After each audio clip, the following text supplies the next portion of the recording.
Hola amigos, muy buenas noches para todos. Espero todos se encuentren muy bien, su día esté fluyendo de la mejor forma. Y hoy nos estamos encontrando acá para un conversatorio muy interesante. Vamos dando tiempo a que la gente se conecte. Enviamos una invitación a Gabriel.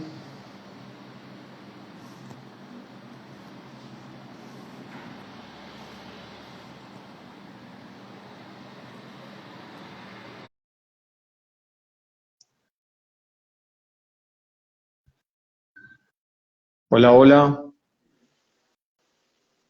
¿Cómo estás, Luis? Buenas Hola tardes. Gabriel, ¿cómo estás? Bien, bien, gracias. Bueno, Eh, apenas la gente está empezando a conectarse, entonces ahí tenemos tiempo de ir conversando un ratico. Ya por aquí Súper. empiezan a conectarse.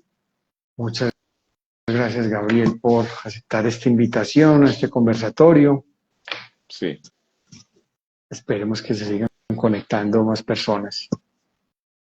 genial. Bueno, Lázaro, tenés buen sonido. Sí, se escucha muy bien. Ok, perfecto. Nos saludan desde Costa Rica. Bienvenidos, bien llegados todos. Bienvenidos. Seguimos dándoles tiempo porque esto está muy interesante, este conversatorio, para irnos aclarando un poquito y sacándonos de estas creencias y de estos mitos. Sí, sí, Ok, excelente. Te hablemos sobre los mitos que surgen en cualquier ciencia, en realidad. ¿No? La neurociencia es una de esas. En muchas ciencias ocurren muchos mitos. y en todos los aspectos de la vida, ¿no?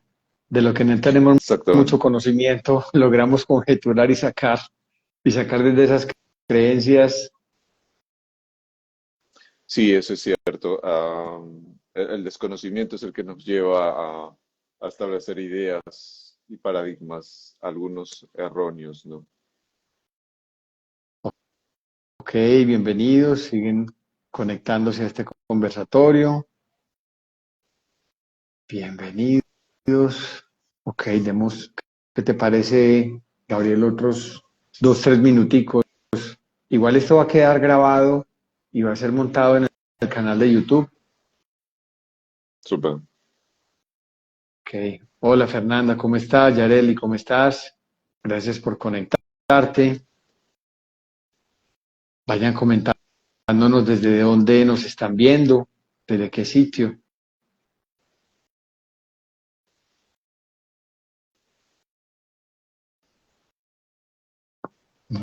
Bueno, bueno, bueno.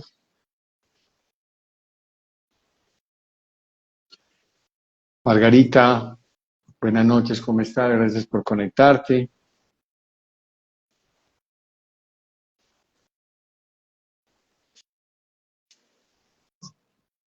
Bueno, Gabriel, vamos dando inicio, que Súper. después lo vean los que llegan después al canal de YouTube. Bueno, bienvenidos entonces a nuestro conversatorio, mitos del cerebro y del cuerpo. Entonces hoy tenemos un excelente invitado, un gran orador, un inquieto total por todo el tema del cerebro. Entonces iniciamos preguntándole a nuestro invitado, Gabriel Lázaro Cruz. Gabriel, ¿quién es Gabriel? Contanos un poquito de vos, Gabriel.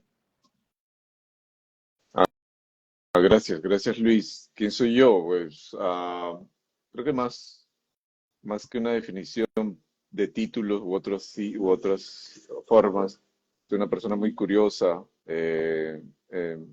Entonces eso define mucho de lo que hago en el día a día, no solo con la ciencia, sino con las artes, pues la literatura, la pintura, visitar museos u otras cosas más. Es algo que alimenta mucho los festivales de música, todo ello alimenta mucho conocer personas de diferentes lugares, diferentes perspectivas. Creo que eso alimenta bastante mi bagaje. Obviamente también soy muy curioso en cuanto a la ciencia, especialmente la neurociencia. Y otra cosa que me define últimamente, en los últimos 12 años, creo que es el construir un amor siendo papá, ¿no? Eso creo que es eh, eh, una labor constante y diaria, ¿no? Mm. Me consta, me consta. Sí, sí, así es. Ah, bueno, súper. Bueno, Gabriel, y de esas inquietudes, tenés una profesión desde la psicología, desde toda la Sí. inquietud que tenés en las ciencias, desde la parte neurológica, la parte cerebral. Vos sos el director científico de Cerebrum. Contanos un poquito qué es Cerebrum. Cerebro es es una empresa, pero más que eso, más que una organización, es una idea, sí, una idea que busca el desarrollo humano. Esa es la esencia de Cerebrum. El Cerebrum nace y a partir de eso, de buscar el desarrollo humano, eh, complementándose con la neurociencia y también con otras ciencias, la genética, la psicología, entre otras ramas, a través de la neurociencia, impactar justamente en el desarrollo de las personas. A partir de eso, nuestros programas, nuestra filosofía, nuestra forma de comunicarnos, nuestro equipo busca siempre un bienestar y un desarrollo humano, ¿no? Buscar impactar socialmente, ayudar a las comunidades a entender de que el bienestar es posible, de que una educación de calidad también lo es. Todo eso es Cerebrum. Cerebrum es una empresa que tiene presencia en diferentes países porque su visión es así, es para el desarrollo humano en su globalidad, ¿no? Y especialmente pues en nuestras labores en Hispanoamérica. Ok, ¿y en qué países tienen presencia ustedes, Gabriel? Países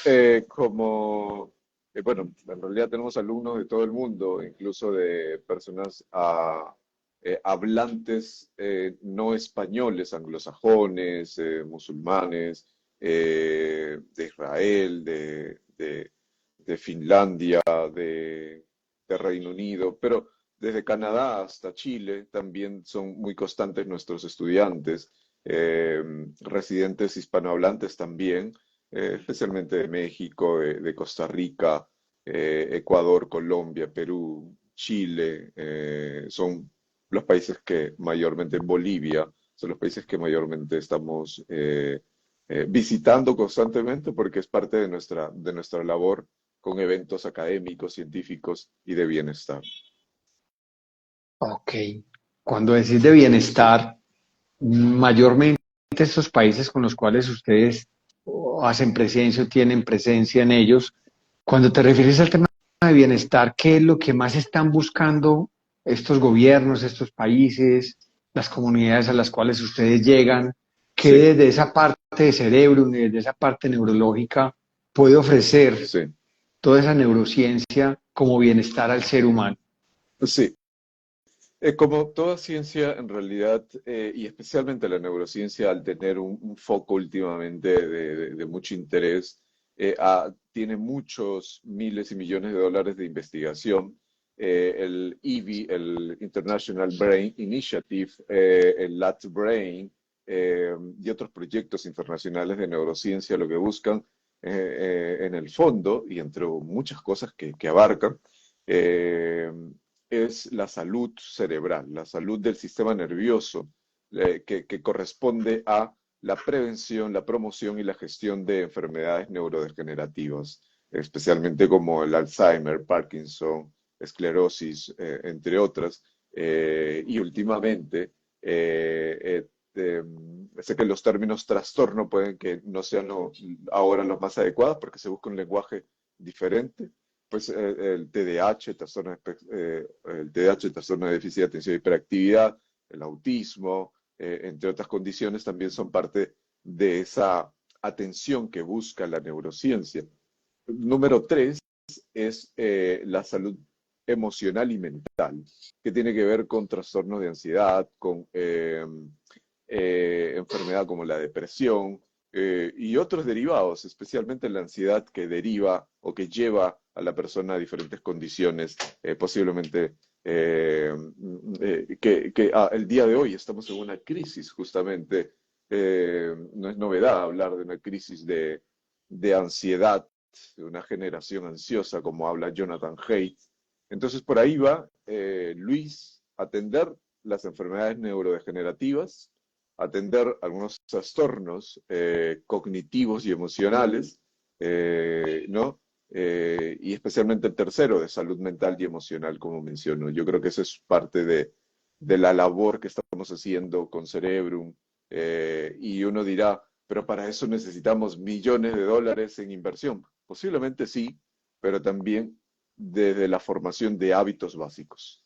Cuando uno comienza a formar hábitos muy sencillos en el día a día, desde despertar y ver el sol, o ver la luz solar, o ver la luz natural, ya es un hábito positivo. Y eso genera un ciclo diferente de activación del cortisol y de la melatonina y de otros químicos que están en tu cuerpo y que necesitan ser o activados o desactivados de acuerdo a la hora del día. Esos hábitos súper pequeños ya estamos impactando en mejorar la calidad de vida, en disminuir el gasto público nacional e internacional en cuanto a salud mental y estas enfermedades que te menciono. Ok, perfecto. Gabriel, ¿de qué manera entonces desde la neurociencia y desde todos estos descubrimientos empiezan estos descubrimientos a generar en Occidente? Sabemos que desde el Oriente hay otras filosofías, hay otras maneras de observar la vida, hay otras prácticas muy desde el ser, muy desde la introspección, muy desde la meditación. ¿Cómo nosotros desde nuestro ser occidental empezamos, acompañados de la neurociencia, a tener un conocimiento mayor de ese funcionamiento de nuestro cerebro y desde ahí empezar a derivar en cada una de nuestras dimensiones en ese bienestar? ¿De qué manera entonces se está aportando la neurociencia a ese Sí, bienestar y a esa conciencia de ese bienestar? en realidad, el mundo, a ver, desde un punto de vista histórico, desde un punto de vista sanitario, podemos entender un poco eso de ahí. La medicina se ha desarrollado como una medicina alopática, y aunque hace más de 100 años, o aproximadamente 100 años, perdón, ya se estaba desarrollando una medicina homeopática. Entonces, ¿cuál es el punto para no confundir con términos? Si una Ok, medicina occidental es basada en que yo te genero un tratamiento, que tú lo adquieras y eso te sane, lo cual eso por años hemos buscado en diferentes culturas y esa es la constante en diferentes culturas, pero también está una alternativa de medicina homeopática que últimamente está tomando mucho interés, como digo, hace más de 100 años que se encontró una forma. ¿Qué significa esto último? Significa que nosotros también podemos desafiar nuestros sistemas, sistema inmunitario, sistema digestivo, sistema nervioso, desafiarlos para que estos mismos también puedan eh, eh, tener más resiliencia, más capacidad de recuperación. O sea, yo puedo hacer que mi cuerpo, a través del entrenamiento constante y de los desafíos constantes, se llama hormesis, ¿no? La búsqueda de ese equilibrio hormético, de esos desafíos horméticos, son también parte de las alternativas del tratamiento de una persona. Es decir, eso es hormesis. La hormesis o hormesis es buscar que la persona a través de desafíos, puede buscar como desafíos bioenergéticos, por ejemplo, que hay. Camandola en el 2017 publicó un artículo muy interesante con respecto a eso, y hay libros como el de David Sinclair, Life Span, que en español es Alarga tu esperanza de vida, o entre otros, que hablan sobre este tema. Entonces, nosotros somos capaces, por ejemplo, para sintetizar a través de los desafíos, activar mecanismos genéticos y epigenéticos para tener mayor bienestar. Las sirtuinas, el NAD, ¿no? El mTOR y otros metabolitos y proteínas que ayudan a activar esa capacidad corporal metabólica, la mitohormesis, que es el nacimiento de mitocondrias a través de los desafíos, como el ejercicio físico, como el ujú, ayuno, por ejemplo. O sea, detalles y hábitos, como te contaba Luis, que en realidad no necesitarían como de tratamientos súper especializados con máquinas y pastillas o drogas súper complejas, lo cual sí es necesario, pero también hay formas de que el cuerpo pueda desafiarse y generar su propio tratamiento. No digo que hay que dedicarnos solo a esto último, digo que hay que integrar ese tratamiento de los desafíos constantes, desafíos bioenergéticos, para prevenir enfermedades, que esa es la nueva ciencia del bienestar. Actuar en la prevención antes que actuar cuando ya aparecen los indicadores de enfermedad, ¿no? Porque la medicina se ha concentrado en eso, actuar cuando ya tienes un síntoma. Tú vas al médico cuando ya sientes picazón en la garganta, gripe o fiebre. Pero ¿qué pasa si en Ujú. realidad te preparas para evitar que el ataque de virus u otras bacterias puedan afectarte? Esa es la nueva ciencia del bienestar, actuar en esos puntos de hábitos positivos de prevención, ¿no? Ok, perfecto. Y con esto que me comentas de hábitos que es tan importante en nuestras vidas, generar esa disciplina y esa constancia que nos lleva a la prevención de enfermedades, de generar mayor calidad de vida desde el deporte, desde la alimentación, desde un pensamiento pues, sano, desde todas esas Sí, posibilidades que tenemos en cada una de nuestras dimensiones, ¿de qué manera lo que hoy finalmente es como la invitación a este conversatorio, que son esos mitos del sí, cerebro, de qué manera desmitificar esto, que a través de los años nos hemos agarrado tanto a esas creencias o a esos mitos, nos empieza a liberar y a ver otros panoramas y otro horizonte del mismo cerebro. Entonces, como entrando en materia, Gabriel, de esa invitación al conversatorio de hoy, que desde tu experiencia, desde tu labor, desde ser ese director científico de cerebro, sí, empecemos a mirar esos mitos, a ver de qué manera esos mitos nos han limitado y de qué manera empezamos a liberarnos de ellos y empezar a sí. expandir nuestra mente y adquirir más conocimiento de los mismos. Entonces, eh, por ejemplo, hay un tema dentro de esos mitos que las personas aprenden mejor cuando reciben información en su estilo de aprendizaje preferido, desde nuestros canales de comunicación, auditivo, visual o sinestésico o kinético, Sí. o kinestésico, perdón. Contanos un poquito de este primero de los mitos que tenemos del cerebro. ¿Es eso cierto? Eh, es un tema también de lenguaje y de terminologías, número uno. O sea, los mitos se forman por justamente confusiones en cuanto a la comunicación. O sea, Ok. yo puedo incluso estar hablando con personas de que para mí es un mito lo que la otra persona habla y viceversa, pero en realidad son temas de lenguaje y cómo sucede en las culturas, ¿no? Cuando uno va a otro país, en realidad están hablando del mismo fruto, pero con diferentes nombres. No sé si se les ha pasado a ustedes alguna vez. Entonces, se trata mucho del lenguaje. Hay que, para eso, para evitar justamente esas confusiones por lenguaje hay que tratar de definir lo que se está hablando. Número dos, hay que ser flexibles.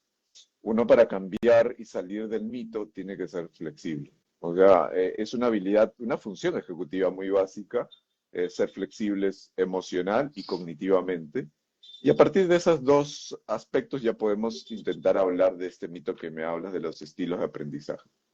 Una de las grandes críticas a esta propuesta es que en realidad los estilos de aprendizaje vienen y están muy relacionados a las inteligencias múltiples, eh, ojo que no es lo mismo, pero están relacionadas, digo, es que se busca segmentar las habilidades más que hacerlas transdisciplinarias. Nuestro sistema nervioso es multimodal, eso es innegable, es decir, tenemos diferentes modos de adquirir información y de expresar, ¿sí? Nosotros expresamos emociones a través de olores, ¿no? A través de las hormonas que salen en nuestras lágrimas, en nuestro sudor, o en nuestra saliva, o en nuestra mucosidad incluso, u otros olores que salen, vapores a través de, ¿no? Entonces, por ejemplo, ¿y cómo podemos hacer para entrenar esa expresión, entre comillas, odorífera? Sí se puede. Entonces, cuando yo estoy estresado, comienzo a oler mal, porque el cortisol lo que hace es justamente un proceso de degradación con las bacterias que están en nuestro cuerpo, la sudoración comienza a oler diferente. O sea, cuando una persona está estresada, incluso la salivación es amarga.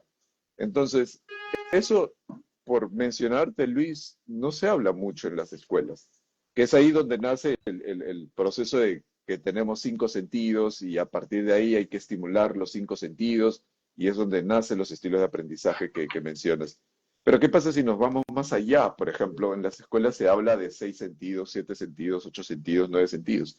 Entonces, a la hora de cantar los sentidos, cuando de niño nos hacían cantar, ¿cierto? Visión, audición, tacto, olfato y gusto. Pues también hablar del sentido visceral del corazón, por ejemplo, ¿no? ¿Cómo está tu corazón? Es otro sentido, el sistema intracardíaco, el sistema entérico, que es el sistema instintivo visceral, ¿cierto? El sistema nociceptivo, que es el sistema del dolor, el sistema vestibular, que es el sistema del equilibrio, ¿no? El sistema propioceptivo, la posición de tu cuerpo, de cómo estás, ¿no? Tu postura corporal, tu tonicidad y todo eso.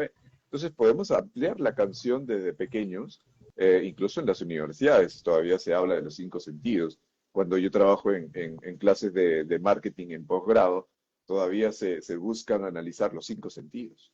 O sea, las papas Lay's o las margaritas en Colombia o las gaseosas como Coca-Cola o en el caso de Postobón, que hacen análisis del gusto y del olfato, de la parte visual en marketing. Pero, ¿qué pasa si analizamos los otros sentidos que te acabo de mencionar? El nociceptivo, el proprioceptivo, el sentido insular, interoceptivo y otros más. Entonces ya comenzamos a entender el mundo de los estilos de aprendizaje queda muy corto. Entonces, si yo te pregunto, tú cómo, les pregunto a todos, incluyéndote Luis, ¿cómo tú aprendes con el corazón? Y uno diría, "Ah, pero eso no, Gabriel, eso es romanticismo, claro, eso es como, no, eso no es ciencia. Pero el corazón tiene neuronas, por lo tanto tiene células, y todas las células, o mayormente todas las células, y especialmente las nerviosas, tienen memorias, ¿no? Y uno puede eso saberlo cuando hay trasplante de corazón. Cuando la persona Claro. recibe un corazón de otra persona, su personalidad cambia. No en todos, en la mayoría, un porcentaje, otros más que otros. Hay investigaciones muchas sobre esas, Claro. ¿no? El cambio de personalidad. Entonces, el corazón aprende, el sistema entérico aprende, me refiero al estómago y las vísceras. Hablo de la microbiota también, que predispone el estado emocional. El sistema polivagal aprende, es un sistema, el autonómico tiene sus propios órganos que predisponen a la... O sea, todo eso no quiero entrar tanto en detalles, Luis, pero es que es así, los estilos de aprendizaje quedarían muy pequeñitos para toda la cantidad de multimodalidades que tenemos Y nosotros de, para aprender. y de posibilidades, pues, porque finalmente mencionaste un término como para lo que nos encierra el tema de esas creencias o de esos mitos, pero finalmente lo que hay que tener y para todo en la vida es una mente y un corazón abierto para permitirnos recibir otra información, porque normalmente estamos cerrados desde una creencia o desde un mito a que eso es una realidad. Así es. Así es, justo al inicio te hablaba hace un momento de la flexibilidad. Entonces, esa mente abierta, ese corazón abierto del cual hablas, finalmente es atrevernos a ser flexibles con las diferentes perspectivas de otras personas también. Entonces, finalmente este mito de las personas aprenden mejor cuando reciben un estímulo desde sus canales de comunicación, el que es visual, el que es auditivo. Finalmente estamos restringiendo lo que realmente son la cantidad de sentidos que están presentes en cada uno de los momentos del aprendizaje, que es todo Va lo por que acabas ahí, de mencionar. exactamente, va por ahí. Así es. Ok, perfecto. Entonces, ese o no es real. Finalmente es un mito que estamos aquí desmitificando, Así valga la es. palabra. Mm. Entonces, otro mito que tenemos, las diferencias en el dominio entre cerebro izquierdo y cerebro derecho pueden ayudar a explicar las diferencias individuales entre las personas. Sí. ¿Qué tiene que opinan de ver esa? mucho, sí, tiene que ver mucho con una simplificación sobre la personalidad y el cerebro, ¿no? Ese es el cerebrocentrismo, lo cual, claro, por años nos dio muchas luces, porque el cerebro era el órgano central de la razón, de la lógica, de la personalidad, de la conducta, del behavior, ¿no? Eh, pero pues como acabo de un poco de mencionar con el mito anterior, es que nosotros también tenemos la conciencia y por lo tanto todo lo que deriva de la conciencia, la personalidad, la razón, la lógica, las emociones, eh, también dependen de nuestro estado visceral, ¿no? Entonces, eh, definir que tú eres más hemisferio izquierdo y tú eres más hemisferio derecho, independientemente de que si se hable solamente de creatividad o de un estilo de forma de aprender, yo creo que va mucho más allá, porque, a ver, varias cosas. Eh, ¿El cerebro trabaja por módulos? Sí, trabaja por módulos. Eso es innegable. Incluso si el cerebro no trabajaría por módulos, sería imposible el trabajo del cerebro. Porque imagínate tú que una región de tu cerebro, eh, eh, imaginemos que el cerebro actúa todo globalmente, es decir, cuando tú hablas, activas todo el cerebro. Cuando tú observas, todo el cerebro. Cuando tú tocas, todo el cerebro. Entonces, si dañas solo una parte de tu cerebro, se afecta a todo el sistema, lo cual no es así. Porque si tú dañas la parte occipital de tu cerebro, que es la parte visual, hay otras regiones del cerebro que pueden atender eso que estabas o que estás perdiendo, por plasticidad, por reserva neuronal, por capacidad que tú tienes, ¿no? Entonces, por eso es que el cerebro se ha desarrollado con módulos, ¿no? Así como los órganos, el corazón sirve para eso, el riñón para lo otro y así. Bueno, no significa que tenemos varios órganos aquí, sino es que el órgano cerebral ha desarrollado módulos así para poder categorizar de diferente forma la información. Eso es lo que sucede con lo que tú refieres. El hemisferio izquierdo también tiene ciertas funciones prevalentes y diferenciados al hemisferio derecho. El hemisferio izquierdo, para los diestros, se especializa para el lenguaje y para la categorización del lenguaje. O sea, para la información que ya tú tienes guardada. Pero el hemisferio derecho se especializa, y no digo que es el único, y ahí viene la confusión, se especializa para la información novicia, nueva, ¿no? O sea, yo cuando trabajé en un laboratorio, en los escáneres cerebrales con electrodos, la información auditiva, especialmente auditiva, el hemisferio derecho es el que se activaba primero y después el izquierdo. Y nosotros nos preguntábamos, ¿por qué? Porque justamente el derecho lo que hace es recibir información. Si en el caso es nueva, el derecho lo procesa y luego lo envía al izquierdo para que el izquierdo categorice la información. Pero si la información no es nueva, como una canción que has escuchado 5 o 10 veces, ya el izquierdo es el que se activa primero, porque es el que ya tiene categorizada la canción, ¿no? Entonces, ha habido una confusión ahí en cuanto a ese tipo el Conan Goldberg, que es uno de los colegas de nosotros de Cerebrum, fue uno de los primeros que planteó esta propuesta. Él fue estudiante de Alexander Luria y es maestro de nosotros en Cerebrum. Así que por ahí puede ir la confusión, pero en realidad ambos hemisferios son muy conectados y no define una personalidad como tal. Ok, perfecto. O sea que desmitificado. Sí. Bueno, y para nosotros los que somos padres, los niños están menos atentos después de consumir bebidas azucaradas y o bocadillos. Se solía ¿Es eso cierto? pensar eso. Se solía pensar eso porque la glucosa lo que hace en el cuerpo, pues no necesariamente, y dependiendo del producto o alimento, se va a metabolizar de la misma manera. Hay azúcares que van a demorar en metabolizar, hay personas que tienen un metabolismo mucho más rápido, pero aún así los azúcares son reservas o ayudan, en el caso de ser activados, ayudan a que el mantenimiento corporal esté equilibrado o estable, por el contrario.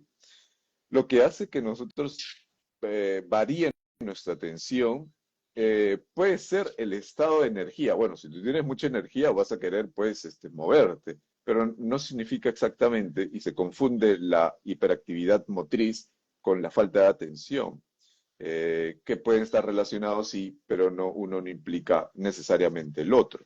Hay personas con TDA y hay personas con TDAH, que es diferente, trastorno de déficit de atención o trastorno de hiperactividad, incluso desconectados. ¿Qué significa esto en simples palabras? Que en realidad lo que sí te genera desconexión en la atención, por ejemplo, en el caso de las personas con trastorno de déficit de atención, son los niveles de dopamina, son los niveles de serotonina, son los niveles de cortisol y son los niveles de norepinefrina o adrenalina. Que tú para producir todos esos químicos sí necesitas azúcares, claro que sí, porque para el ATP, o sea, todos sabemos que es el ATP, ¿cierto? La moneda energética de las células. Para que las células produzcan cualquier químico o proteína, necesita energía.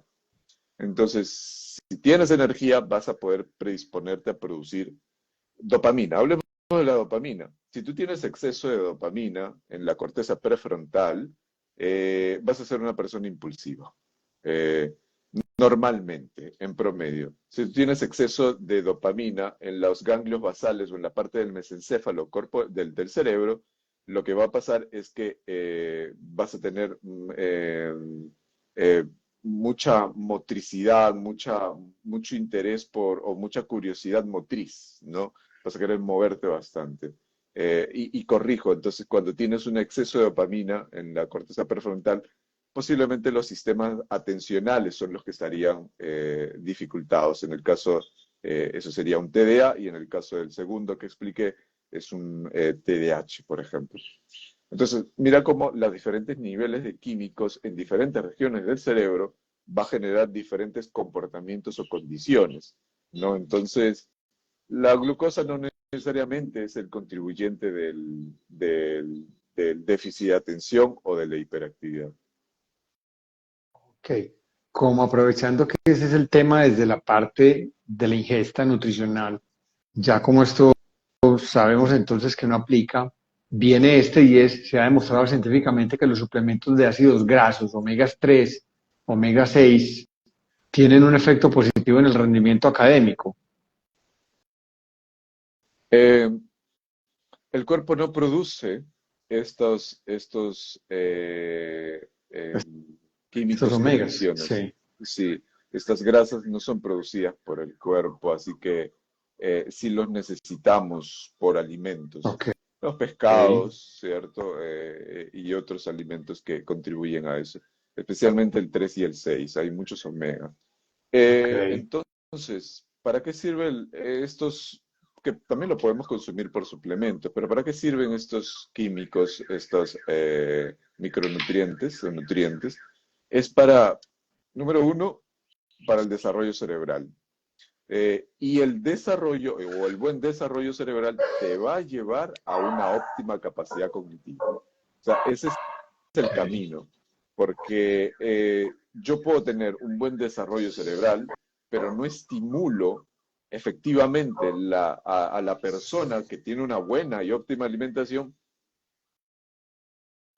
Es como eh, eh, eh, darle a un hospital, darle todos la tecnología necesaria, todos los aditivos necesarios, las herramientas necesarias, pero no hay personas que estimulen, o doctores o médicos, enfermeros y todo el personal sanitario que sea capaz de sanar a las personas, porque no saben cómo usar los aparatos, las herramientas y todo eso ahí. Podemos tener el mejor hospital, con las herramientas y alimentos necesarios, que es el caso. Pues no necesariamente eso significa que vas a tener la ciudad o el pueblo más sano. Entonces, tú te puedes alimentar muy bien, excelente, y eso es lo más básico, pero tienes que estimular cognitiva y emocionalmente tu cuerpo, porque si no, la alimentación por sí sola no va a hacer que Mm, seas eficientemente y inteligente en ese sentido.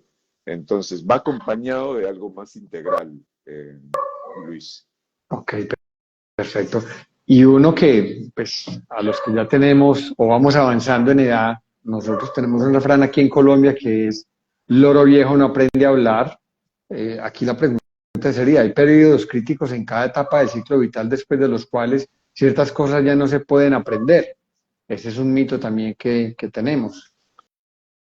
Es un mito muy constante, incluso todavía activo en la comunidad científica. Luis, con esto vamos cerrando, debo atender otra reunión. Ok. Eh, Porque incluso hace unos años se dudaba mucho de la neurogénesis, que es al cual refieres, nacimiento de neuronas. Es decir, Ujú. ¿qué es el nacimiento de neuronas y qué tiene que ver con los periodos críticos o etapas críticas o etapas sensibles? Debido a que se creía que tú nacías con cantidad de neuronas y con esas ya pues fallecías, ¿no? O sea, y mientras que se vayan muriendo, la curva era hacia abajo.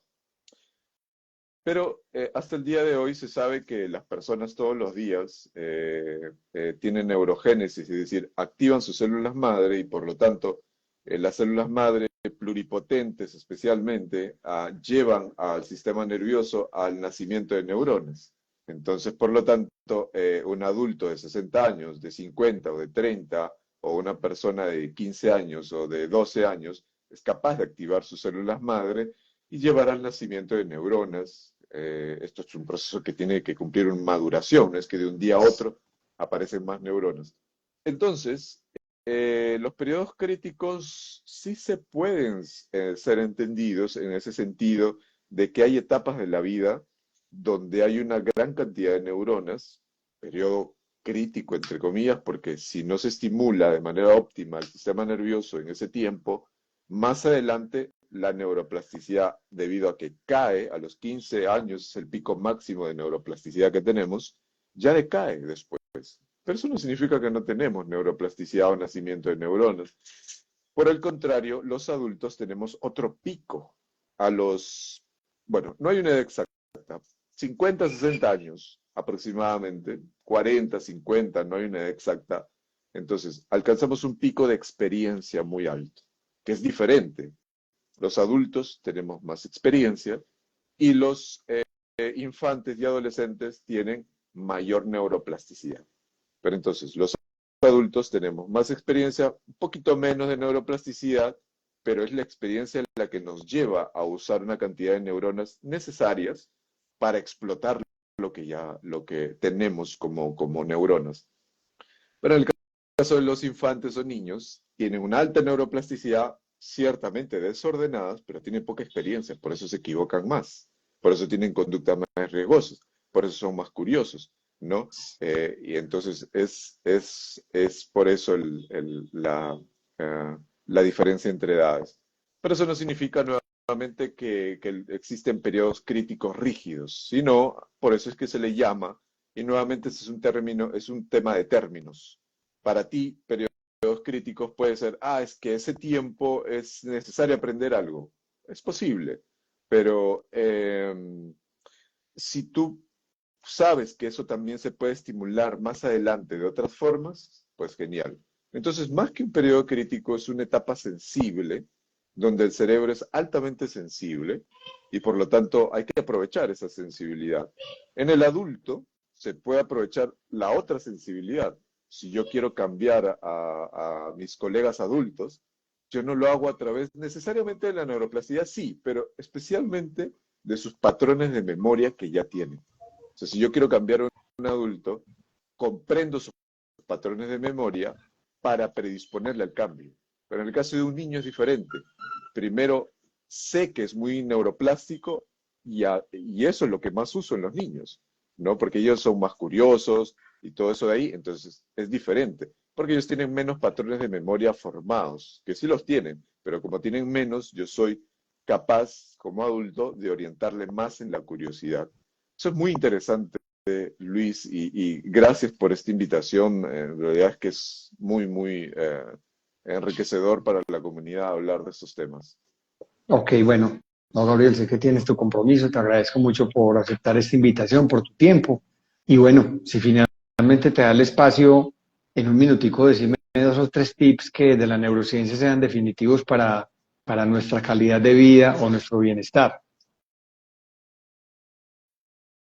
Eh, yo creo que todo lo puedo resumir en desafiarnos constantemente. Ok, El desafío constante, pero el desafío en todo sentido, en, en